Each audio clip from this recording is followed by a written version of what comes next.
Some say churches are place of miracles, and on March 1st, 1950s in Beatrice, Nebraska, that was definitely true for the West Side Baptist Church when it blew up.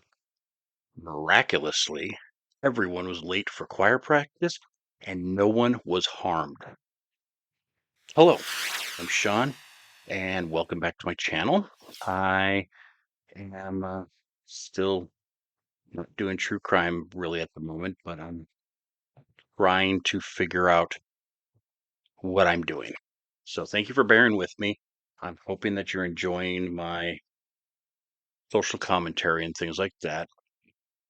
If you're new here, I have done a lot of true crime, but I'm trying to clear my head and do a mental rest from it. So I'm doing some social commentary. If you're not subscribed, please do so. You can leave comments on things that you might want to hear me talk about, and I'll go from there. So, on with the story.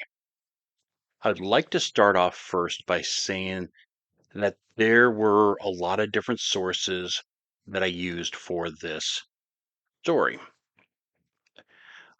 The bad thing is each one has its own time frame set up. Some say that it happened at 7:25, some say it's 7:35, another one said 7:32.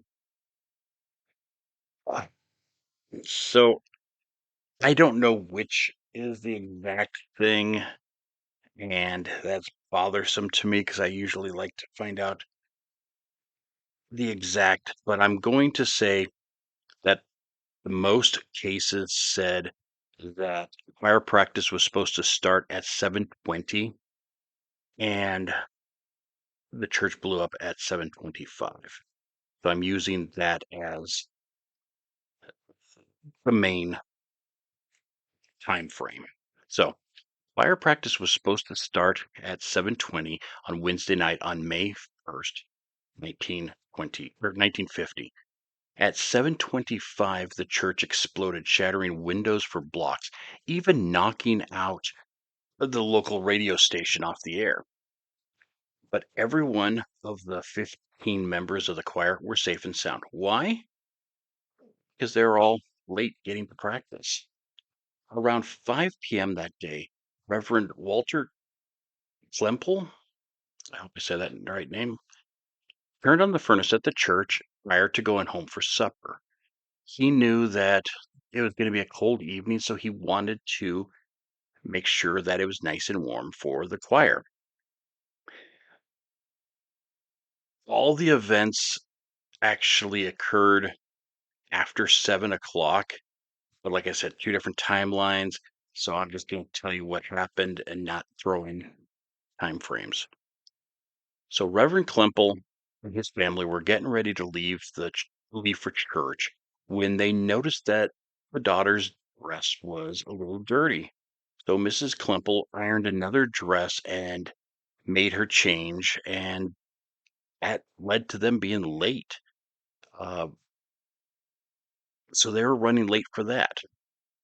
LaDonna Vandergrift was in high school and could not leave home until she was done with her geometry homework. She was having so much problems with one of the problems.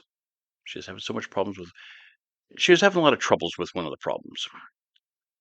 She got a call from Royana. I've never heard that name before. Roy and her sister Sadie Estes needed a ride. Their car would not start, and LaDonna said that as soon as she was done with her homework, she could come and pick them up. Well, there was three more people that were late. Mrs. Schuster and her daughter Susan normally always arrived on time, but today Mrs. Schuster was helping her mother, and it was taking longer than she expected, and she was running late to get to church. So her and her daughter could not make it there on time. Herbert Kip, Kipf. Kip, that's how I'm pronouncing it. And if I'm wrong, I'm so sorry. So Herbert would certainly have been there early, but prior to leaving, he remembered that he had to finish writing a letter. It was an important letter, and he just needed to write it. So he sat down at the table and finished writing this letter. And lo and behold, that made him late. Joyce Black, on the other hand, was just really nice and warm. She dreaded to go out to the cold, and she was just all bundled up, and she was waiting till the last second to go to church, but misjudged it and waited a little longer than she should have before leaving, and it saved her life. Harvey All, he was trying to get his boys ready to go to church. His wife was out of town and could not assist him, so, back in the 50s, he was having to do it himself, which was troublesome, and the boys just wouldn't listen to him, and he was just getting really frustrated, and he was going slow. I understand that. I've tried to get boys ready, and if they're screwing around, they're screwing around, and it can take its toll. The pianist was Marilyn Paul. She was always there early so she could practice on the piano, but after supper, she decided to take a nap, and her mother, Mrs. Paul, tried waking her, but she wouldn't wake up. So she just, kept trying to wake her up, trying to wake her up. And her mom was actually the choir director. And since Marilyn was not wanting to wake up, that made both of them late. Lucille Jones and Dorothy Wood were neighbors and walked to church together. This night, Lucille was listening to a radio program, and it was supposed to get over at 7:30, so she wanted to finish out to see how it ended. And she talked to Dorothy, and Dorothy said that that's fine. We can both be a little late to church. So, because of a radio program, they were a little late, and they both lived.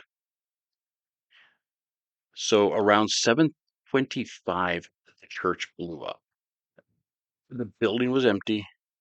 They were all late, all because of soiled dress, catnap, an unfinished letter, a geometry problem, a radio program, and a stalled car. They were all late. Now, not being the religious person that I am, I just think it's a fancy coincidence. But, a lot of people think that it was God's intervention. It could have been. I mean, it's all up to interpretation. The explosion was determined to have happened because of a gas leak.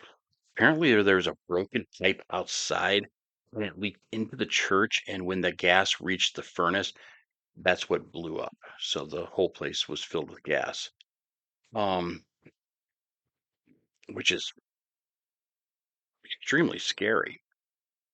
But I'm glad to see that they all survived. I'm hoping that this sounds good today. Um, my mic on my camera sucks. I was noticing how there'd be times where there'd be some static in there, and I don't know why. So I got a new mic, and I have to splice the video and the sound together. So hopefully, as I'm talking, it's not looking like an old Godzilla movie. Um, so I'm just trying to get other things done and hopefully for the better.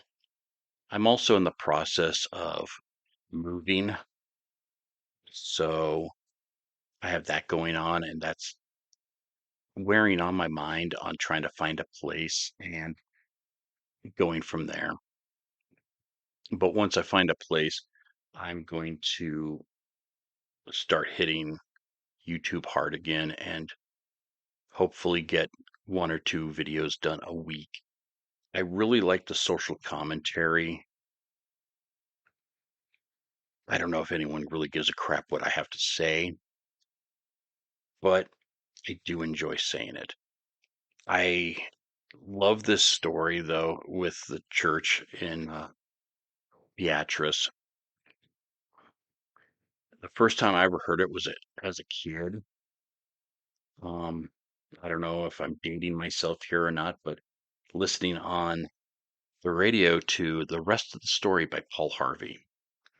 Paul Harvey, for you that don't remember who he is or don't know who he is, was a newscaster and he would come on twice a day, usually telling about a 5 to 10 minute snippet of news every morning.